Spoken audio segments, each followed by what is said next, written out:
I'm going to ask Erica to introduce our speaker. Okay, so I'm going to omit all the titles, all the doctorate and things. So Leslie Griffiths is our patron.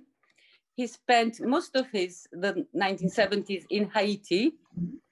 Not an easy ride if you read his memoirs, but which I highly recommend. He's been president of the Methodist Conference 1994 to 1995, and then superintendent of Wesley Chapel in London, which has also got the famous beautiful museum that one ought to see at least once in their lifetime. He's been a member of the House of Lords since 2004, and he's now going to tell us what he's going to do next, since he hasn't done enough so far.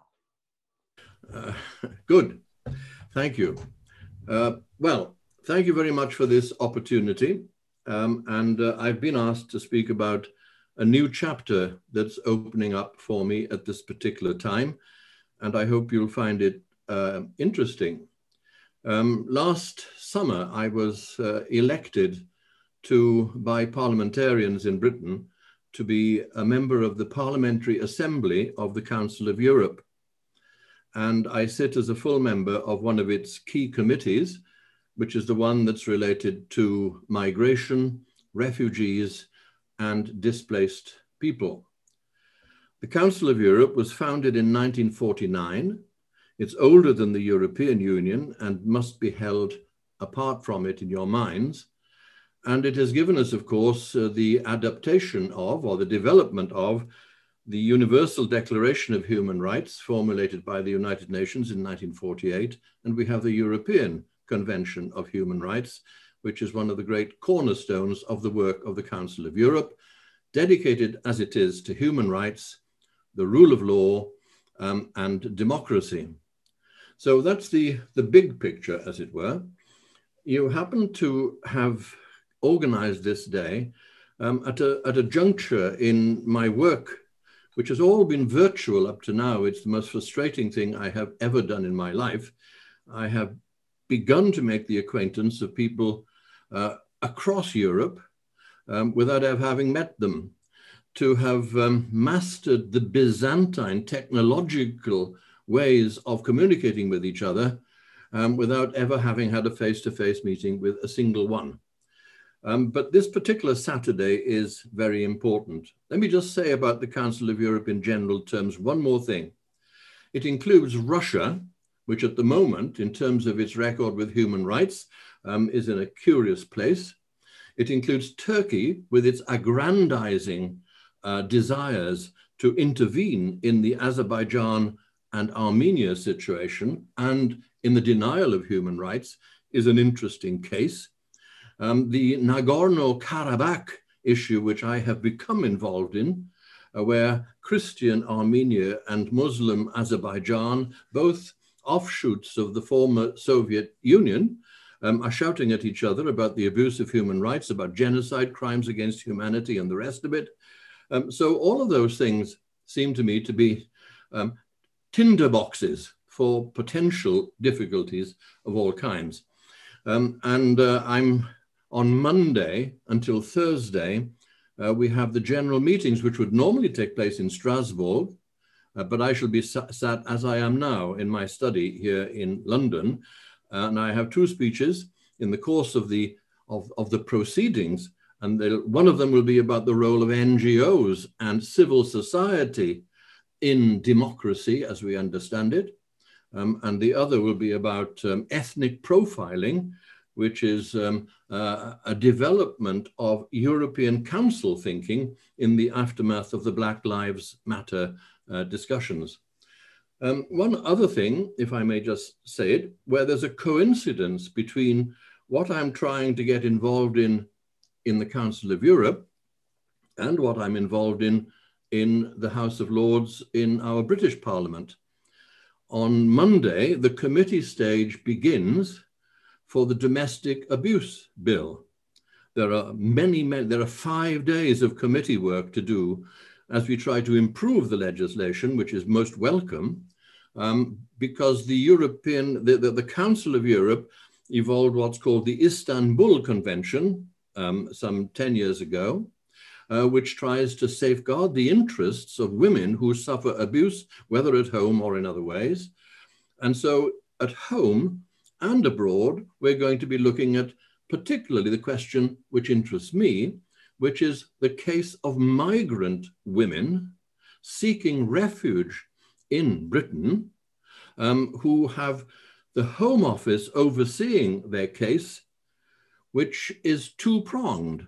Firstly, they are seeking the redress or the support that all abused women are entitled to.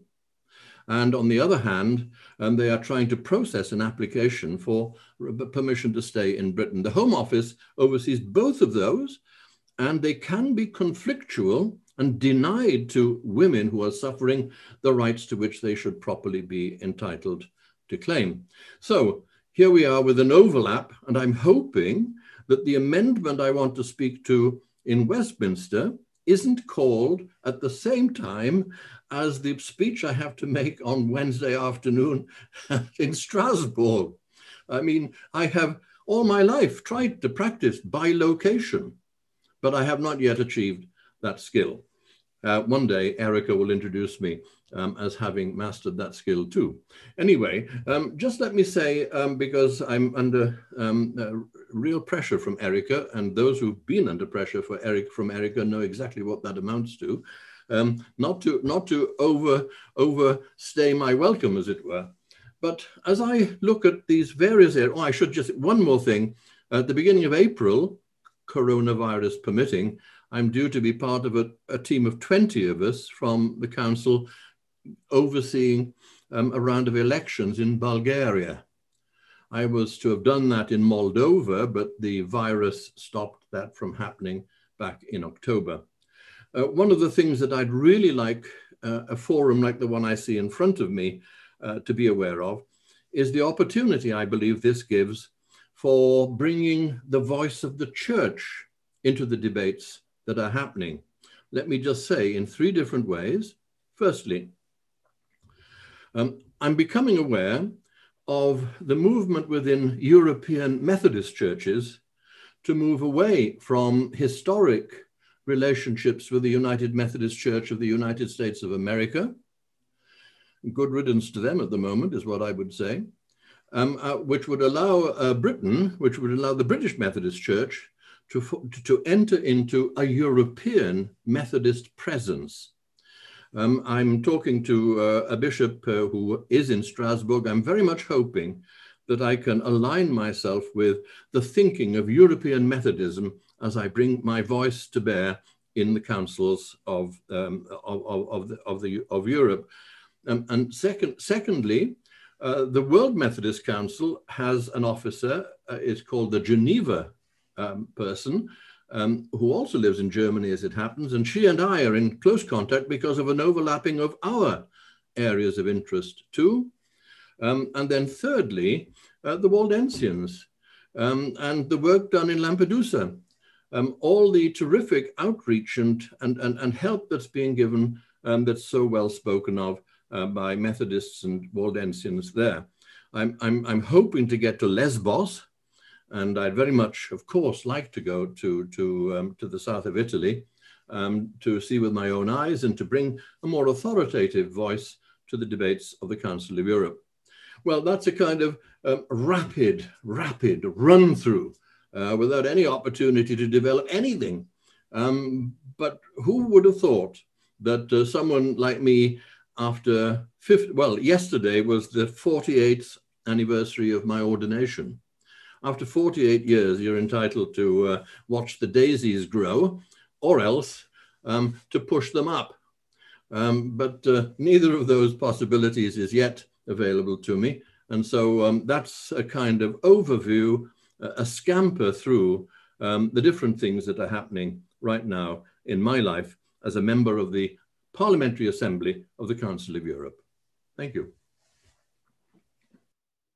Thank you very much, Leslie. And as I said before, we send you our very best wishes for your many endeavours, which are, breathtaking to contemplate. for somebody who is in full-time occupation, let alone in these later days.